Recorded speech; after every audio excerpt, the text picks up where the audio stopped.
हिंगणघाट शहरात आज झालेल्या तुफान पावसाने उपजिल्हा रुग्णालयातील भीषण वास्तव चव्हाट्यावर आले। वीज पुरवठा खंडित झाल्याने पांढरे शुभ्र असलेल्या रुग्णालयात काळाभोर अंधार पसरला होता।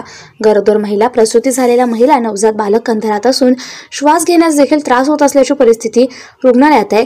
उपजिल्हा रुग्णालयात भरती असलेल्या रुग्णाच्या नातेवाईकांकडून रडत रडत आपली परिस्थिती सांगून अतुल वांदिले यांना रुग्णालयात येण्यासाठी विनंती केली।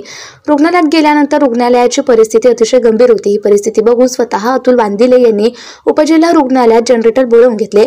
यावेळी रुग्णालयात ठिय्या मांडून राष्ट्रवादीचे नेते अतुल वांदिले यांच्यासह सुनील डोंगरे, पत्रकार मोहम्मद रफिक, बालू वानखेडे, अमोल बोरकर, दशरथ ठाकरे, श्रीकांत भगत आणि अनेक नागरिकांनी आंदोलन केले।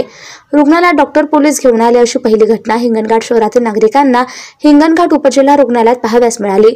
रुग्णालयातील स्वच्छतागृहामध्ये माकोडे होते, सर्वत्र घाण पसरली होती आणि काळाभोर अंधार होता।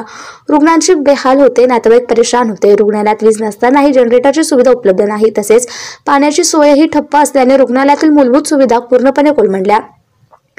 रुग्णालयाच्या वॉर्डमध्ये रुग्ण अंधारात बसलेले असताना अधिकारी मात्र उजेडात काम करताना दिसून आले। त्यामुळे रुग्ण आणि त्यांच्या नातेवाईकांमध्ये प्रचंड संताप व्यक्त होतोय। विशेष म्हणजे रुग्णालय परिसरात अस्वच्छता आणि झाडांवरील माकोड्यांचा त्रास अधिक प्रमाणात असल्याने रुग्णांच्या आरोग्याला अतिरिक्त धोका निर्माण झाला। या परिस्थितीची दखल घेत राष्ट्रवादी काँग्रेस पक्षाचे प्रदेश सरचिटणीस अतुल वांदिले यांनी उपजिल्हा रुग्णालयाला धाड टाकून पाहणी केली। त्यांनी रुग्णालय प्रशासनाच्या भोंगळ कारभारावर कडाडून टीका केली।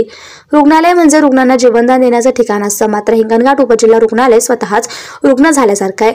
अंधारात रुग्ण बसलेले असताना अधिकारी मात्र उजेडात आहेत, ही दुर्दैवी बाब आहे असं वांदिले म्हणाले।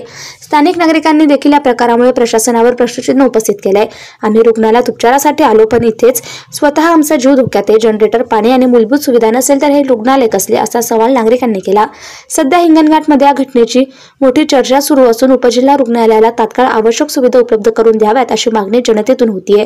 Bureau reporter Harshali Satghare, Navswarajya news प्रतिनिधी, Hinganghat. Subscribe now and press the bell icon. Never miss an update.